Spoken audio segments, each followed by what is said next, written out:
Ռուսաստանյան Pobeda ավիաընկերությունը պլանավորում է առաջիկա դեկտեմբերի 15-ից թռիչքներ իրականացնել դեպի Գյումրի, այսօր հայտնել է ավիաընկերության գլխավոր տնօրեն Անդրեյ Կալիմկովը։ Վաճառքը սկսելու ենք նոյեմբերի 21-ից, տոմսերի նվազագույն արժեքը կկազմի 999 ռուբլի կամ $16։ Չվերթներն իրականացվելու են շաբաթը 3 անգամ՝ երեքշաբթի, հինգշաբթի և կիրակի օրերին։ Ավելի վաղ հաղորդվել էր, որ Pobeda-ն հրաժարվել է չվերթներ բացել դեպի Երևան։ ՏԱՍՍ գործակալությունը հայտնում է, որ դա պայմանավորված էր Զվարթնոց օդանավակայանի սպասարկման գների հետ։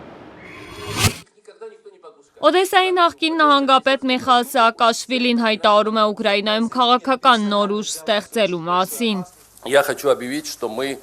будем создавать... Մենք ստեղծում ենք լայն քաղաքական ուժ։ Մեր նպատակն է փոխել ներկայիս այսպես կոչված էլիտան, իսկ իրականում բարիգներին, ովքեր վերահսկում են կառավարությունը եւ խորհրդարանը։ Մենք չենք ընդունի ոչ մեկին, ով 1 ժամկետից ավել եղել է խորհրդարանում, ով 2 տարուց ավել աշխատել է որպես պետական ծառայող։ Չեն լինի նաեւ մեծ գործարարներ։ Լրագրողների հետ զրույցում այսօր հայտարարել է Վրաստանի նախկին նախագահը, ով Օդեսայի նահանգը շուրջ 1.5 տարի ղեկավարելուց հետո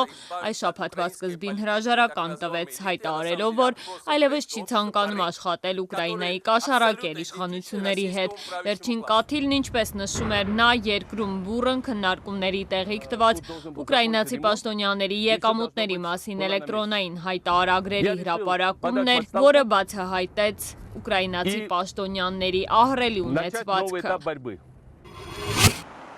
Ռուսաստանցի բարձրաստիճան պաշտոնյաների հավաստմամբ Ռուսաստանի ներկայացուցիչները կապի մեջ են եղել Դոնալդ Թրամփի թիմի հետ։ Ամերիկայի Միացյալ Նահանգների ընտրված նախագահի շտաբը հերքում է այդ տեղեկատվությունը։ Ռուսաստանի արտգործնախարարի տեղակալ Սերգեյ Ռաբկովը Ինտերֆաքսի հետ զրույցում հայտարարել է, թե ամերիկյան ընտրարշավի ժամանակ ռուսաստանցի ներկայացուցիչները կապի մեջ են եղել հանրապետական Թրամփի թիմի հետ։ Մենք դրանով զբաղվում ենք եւ զբաղվել ենք նախընտրական քարոզարշավի ժամանակ։ Ասել է նա պատասխանելով հարցին, թե արդյոք Ռուսաստանի ներկայացուցիչները շփումներ ունեցել են կամ պատրաստվում են հաստատել Թրամփի շրջապատի կամ անձամբ նրա հետ։ Մարդիկ, որոնց համարում են նրա մերձավոր շրջապատից, մեզ ընդհանուր առմամբ հայտնի են։ Չեմ ասի, որ բոլորը, սակայն նրանցից մի ամբողջ շարք կապ են պահել ռուսաստանցի ներկայացուցիչների հետ։ Ռուսաստանի արտգործնախարարի տեղակալի խոսքով այդ աշխատանքը շարունակվում է բնականաբար նաև ընտրություններից հետո։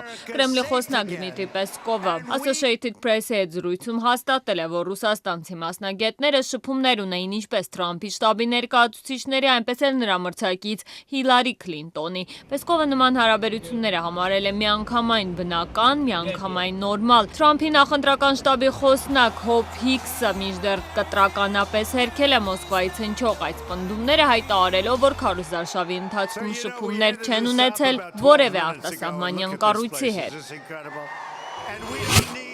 Ֆիլիպինների 71-ամյա նախագահ Ռոդրիգո Դուտարտեն կրկին հայտնվել է միջազգային լրատվամիջոցների ուշադրության կենտրոնում Կուալա Լումպուրում իր երկօրյա պաշտոնական այցի շրջանակներում պետական ընթրիքի ժամանակ քաղաքական գործիչը որոշել է ներկաներին գերել իր երգեցողությամբ։ Ֆիլիպինցի առաջնորդը աշխարհին հայտնի է իր էքսցենտրիկ վարքագծով։ Բարակ Օբամային նա անվանել էր Շանտղա, Հռոմի Պապին ապուշ։ Ավելի ուշ քաղաքական գործիչն իհարկե ներողություն է խնդրել իր հայտարարությունների համար, իսկ շուրջ 1 ամիս առաջ էլ իլուր աշխարհի հայտարարել, որ այլևս երբեք չի օգտագործելու անպարկեշտ բառեր, քանի որ այդ մասին իրեն անձամբ Աստված է հրամայել։